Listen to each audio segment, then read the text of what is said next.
এবারে পহেলা বৈশাখে আমাকে কি দিবে? তো বলো, কি দিলে তুমি খুশি হবে? আমাকে একটা সোনার রিং দিতে হবে।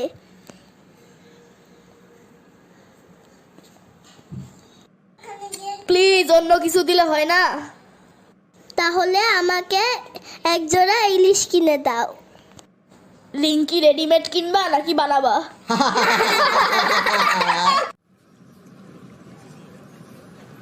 ভাই আর বলবেন না, কাউকে উপকার করবো এসে মাথার উপর উঠে যেতে চায়। কোনো চিন্তা করবেন না, মাথার উপর উঠতে চাইলে তেল লাগিয়ে দেবেন, পিছলে পড়ে যাবে। জানিস পদা, পৃথিবী দিন দিন মেধাশূন্য হয়ে পড়ছে। ভাবে কিভাবে? এই ধর, এরিস্টটল মারা গেল, নিউটন গত হয়েছে, আইনস্টাইন মরে ভূত হয়ে গেল, স্টিফেন হকিংয়ের স্বাস্থ্যও খারাপ, আমার শরীরটাও বেশি ভালো ঠেকছে না কয়েকদিন ধরে।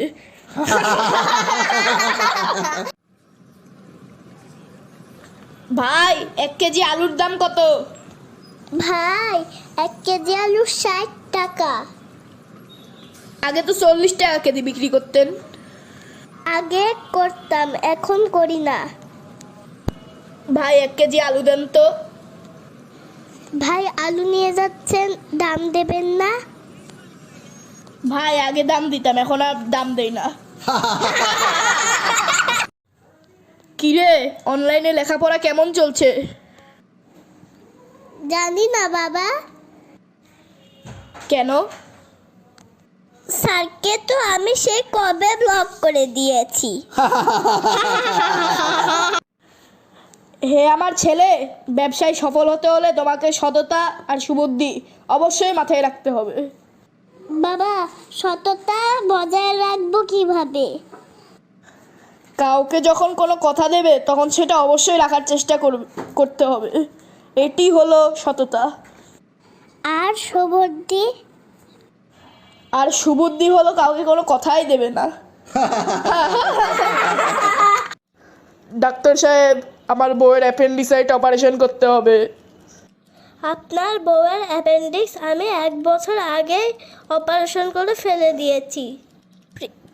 পৃথিবীতে এমন কোনো মানুষ নেই যার 2টা অ্যাপেন্ডিক্স আছে। কিন্তু এমন মানুষ তো আছে যার 2টি বউ আছে। প্রতিদিন 2 কিলোমিটার করে হাঁটবেন, 1 বছরে 20 কেজি ওজন কমে যাবে। ডাক্তার সাহেব, প্রতিদিন 2 কিলোমিটার হাঁটতে হাঁটতে আমি তো বাড়ি থেকে 730 কিলোমিটার দূরে চলে যাব, তখন আমি ওখান থেকে বাড়িতে ফিরবো কিভাবে? তুমি মনে হয় আমার আত্মীয় স্বজনদের খুব একটা ভালোবাসো না। কি যে বলো না, আমি তোমার শ্বশুর শাশুড়িকে আমার শ্বশুর শাশুড়ির চেয়েও বেশি ভালোবাসি। এই কামাল, তুমি বলো দেখি সূর্য কোন দিকে ওঠে? স্যার, আগামীকালকে বলি? কেন, আজকে বলতে সমস্যা কি?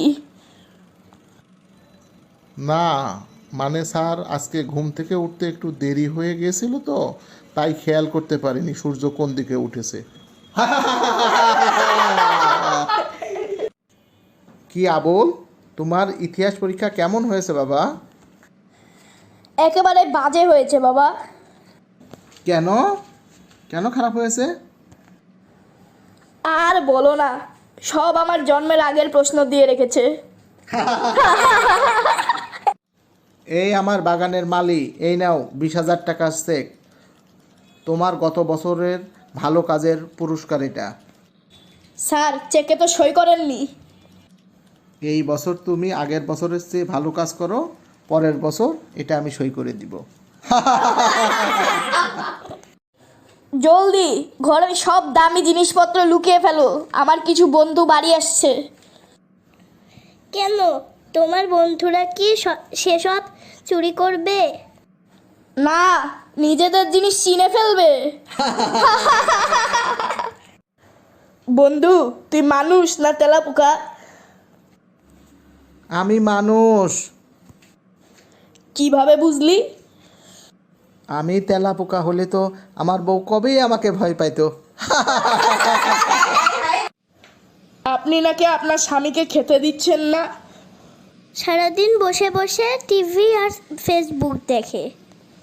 আরে না, আপনি হয়তো জানেন না, জেনেভা চুক্তি অনুযায়ী বন্দিকে খেতে দিতেই হবে। ইমরান, একদিন আমাদের দেশ দুর্নীতি মুক্ত হবে। বলো তো এটা কোন টেন্স? স্যার এটা ফিউচার ইম্পসিবল টেন্স স্যার। পরীক্ষায় তুই আমার খাতা দেখে সব হুবহু লিখে নিসনি তো? আরে আমি কি আর এত বোকা রে? আমি প্রায় জায়গাতেই তোর কথাগুলো থেকে ধারণা নিয়ে নিজের মতো করে লিখেছি। এই যেমন ধর, তুই লিখেছিস রবীন্দ্রনাথ সাহিত্যে নোবেল পুরস্কার পেয়েছেন, আর আমি লিখেছি জসিমউদ্দিন সাহিত্যে নোবেল পুরস্কার পেয়েছেন। দোস্ত, জানিস লিজা আমার হৃদয় ভেঙে দিয়েছে, কিন্তু আমার চেয়ে ও বেশি কেঁদেছে। কেন কেন কেন কি হয়েছিল? কারণ প্রতিবাদ স্বরূপ আমি ওর দামি আইফোনটা ভেঙে দিয়েছি। কুকুর মারা গেল আমার, আর তুই কাঁদছিস কেন রে বলতো? কুকুরটা মারা যাওয়াতে আমার কাজ অনেক বেড়ে গেল। আগে সে থালা বাসন কাপ প্লেটগুলো চেটে ফুটে আমার কাজ অর্ধেক কমিয়ে দিত। দাদু ভাই, তোমার এখন বয়স কত? দাদু ভাই মাত্র 12 বছর। আমি যখন কয়েক বছর আগে তোমাদের বাড়িতে এসেছিলাম তখনও তো তুমি 12 বছরই বলেছিলে দাদু ভাই।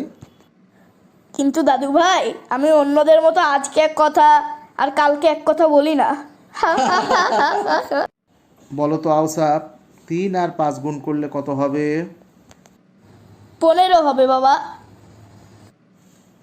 আচ্ছা এইবার বলো তো 5-এর সাথে 3 গুণ করলে কত হবে? তাহলে বাবা উল্টোটা মানে 51 হবে। বলো তো আরিয়ান, 2 আর 2 যোগ করলে যদি 4 হয়, 4 আর 2 যোগ করলে যদি 6 হয়, তাহলে 22 আর 28 যোগ করলে কত হবে? বাবা সহজগুলো আপনি বলে দিয়ে আমাকে ধরেছেন।